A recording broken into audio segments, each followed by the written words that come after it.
일본은 이제 이렇게 천황을 중심으로 머리부터 발끝까지 서양처럼 바꿔나가는 작업을 본격적으로 하게 되는데요.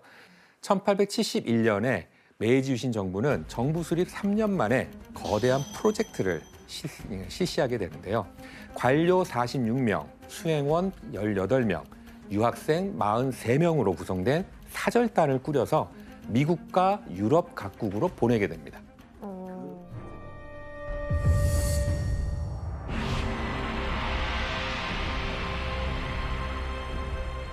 그 사절단이 바로 이아쿠라 사절단이라는 단체예요. 사진을 잠깐 볼까요? 네. 이토 히로부미 또 있네요. 그렇죠. 안 빠지죠? 이토 히로부미만이 아니라 여기에 있는 인물들 모두가 다 메이지 유신을 이끌었던 주요 인물들입니다. 그리고 메이지 유신 이후에 정부의 고관을 차지하는 사람들이에요. 도모미만 아직 문화를 못 받아들이고 있는 거예요? 그 이유는 지금 제가 설명드렸을 때 사절단의 명칭을 이와쿠라 사절단이라고 했잖아요. 그렇죠? 그래서 이와쿠라는 사람이 단장이에요. 옆에는 전부 다 부단장입니다. 단장은 일본의 색깔을 가지고 가는 그렇죠. 거구나. 나는 일본이다 라고 하는 것을 지키고자 했죠. 물론 몇 개월 뒤에 똑같이 머리 자르고 양복을 입습니다. 안 된다는 걸 알았거든요. 예. 이런 주요 인사들로 이제 구성이 됐던 사절단은 당시 국가 예산의 약 1%, 즉 50만 달러에 해당하는 예산을 가지고 떠나게 돼요. 와, 1%면 엄청 많은 거잖아요. 국가 예산의 지금으로 1%. 따져도 거의 한 1,000억 원 정도의 와. 거액을 가지고 해외로 가게 되는데요. 그러니까 유학에 엄청 돈을 투자한 거네요. 그렇죠. 서양을 한번 진짜 본격적으로 배우고 싶다라고 하는 거에 우와. 어떤 투자를 하게 되는 거였죠. 1%를. 이들은 배를 타고 미국, 영국, 프랑스, 벨기에, 네덜란드 등 12개 나라를 1년 10개월간 돌아다니게 됩니다. 그럼 백희 씨 이렇게 지금 1,000억 원이라는 거액을 들고 유학을 가게 된 계기가 뭡니까? 그 면치 유신 이전에 맺었던 그걸 시작으로 한 그 불평등 조약들이 있잖아요. 서양 나라들하고 맺었던 그거를 어떻게든 개정하고 싶은 거예요. 변동한 걸로. 근데 가보니까 전혀 상대를 안 해주는 거예요. 그래서 이대로는 안 되겠다. 서양 나라들한테 인정받는 나라가 돼야 된다. 이런 생각을 강하게 가지게 됐는데 특히 뭐 이때 이토 히로부미가 미국에서 한 연설 중에서는 일본이 가장 희망하는 것은 서양의 전점 수준까지 발전하는 것이다. 이런 강한 의지를 좀 나타내기도 했습니다. 서양 국가를 향해 가겠다. 그룹에 들어가고 싶다라고 하는 강한 열망이 나오게 되는 거죠. 근데 그때도 우여곡절이 많았다고 들었어요. 왜냐면 처음으로 일본은 사람을 다른 나라로 보내니까 뭐 은행에 돈 넣으면 된다. 뭐 보관도 되고 이율도 된다고 해서 그러면 다 넣었어요. 근데 며칠 뒤에 그 은행이 망했어요. 그래서 돈이 다 날아간 거죠. 예. 은행 입장에서 일부러 부도낸 거 아니에요? 갑자기 1,000억이 들어오니까 이거 뭐야? 실제로 그런 음모론도 있습니다. 그죠? 유학생을 통해서 했다라고 하는 그러니까 잘 서양인이 모르니까. 여하간 어떻게 서양 사회가 움직이고 있는가라고 하는 거에 근본적인 거에 대해서는 아직은 잘 몰랐다라고 하는 것을 알 수가 있죠. 그래서 이제 사절단은 이제 미국, 캘리포니아와 그다음에 네바다, 시카고, 워싱턴의 철도를 이제 시찰을 하게 됩니다.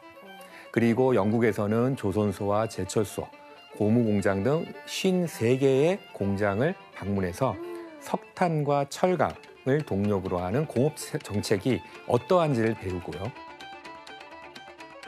영국제 철도 기관차와 군함, 대포 주문도 많이 하게 돼요.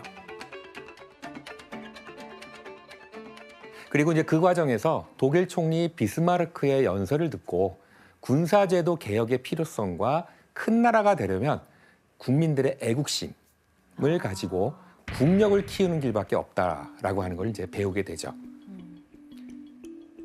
밖에서 선진 문물과 사상을 이제 배우고 있는 동안에 일본 안에서도 이 선진 문물을 통해 강력한 군사 국가를 건설해 나가고자 하고 있었어요. 그 시작은 미국에서 왔던 페리가 일본과 조약을 맺으면서 주고갔던 선물이 하나 있었는데요.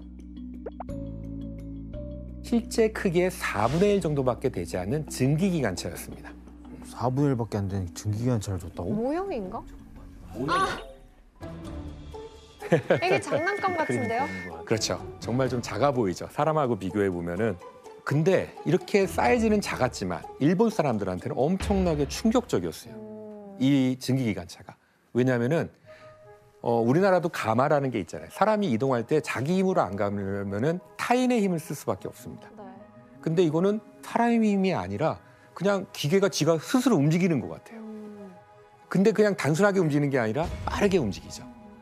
증기기관차의 어떠한 그 과학적인 그리고 기술력 이런 거에 매우 놀라게 되는 거죠. 그러면서 메이지 유신 정부는 과거 막부와 번이 가지고 있던 토지 징수권, 세금을 거둘 수 있는 거죠. 그거를 정부가 이제 독점을 하게 돼요. 중앙 집권이 되니까 독점을 해서 그 돈으로 산업에 투자를 하기 시작을 합니다. 네, 메이지 유신 전부터 연구하던 철도 산업 연구가 메이지 유신 이후에 이제 본격적으로 이루어지게 되면서 처음 깔려진 철도가 바로 지금의 도쿄와 요코하마를 잇는 최초의 상업용 철도가 개통이 되고요. 그 이후에 고베와 오사카와 교토를 잇는 철도가 개설이 되게 되면서 개항장과 중심 도시를 연결시켜 나가면서 운송을 손쉽게 만들게 되는 거죠. 국가가 나서서 인프라를 쫙 깔아준 그렇죠. 거네요. 예. 근데 이러한 철도 산업의 발전은 관상 개발을 발전시켰고 그리고 더 많은 제철소를 세우게 만들면서 여기에 방적, 조선업, 기계공업 등 군사공업에도 놀라운 발전을 거듭하게 됩니다. 백희 씨, 그때 만들어진 기업 중에 저희가 알만한 좀 유명한 기업들이 있나요? 있죠. 그 뭐 군수 산업에 뭐 굉장히 큰 역할을 했었던 미쓰비시. 사실 그게 뭐 일본의 군국주의 어떤 뒷받침으로 된 그런 기업이기도 한데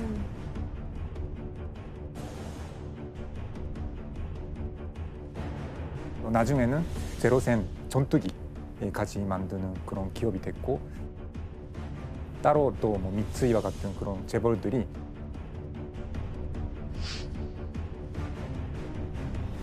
그만큼 이런 군수 산업에 중심이 됐던 기업들이 이 시기에 사실 확대하기 시작했다 이렇게 얘기할 수 있어요. 그러니까 말씀하신 것처럼 미쓰비시 같은 경우 처음에 출발점 자체가 정부가 구입했던 우송선을 싼 값에 불화받아서 시작되는 기업이에요.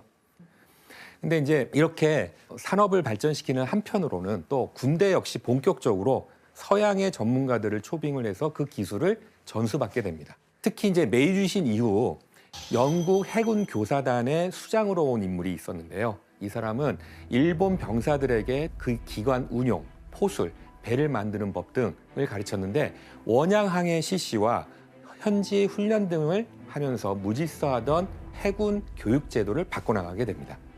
그러니까 이렇게 일본은 점차 전쟁 국가로서의 면모를 착착 밟아가게 되는 거죠.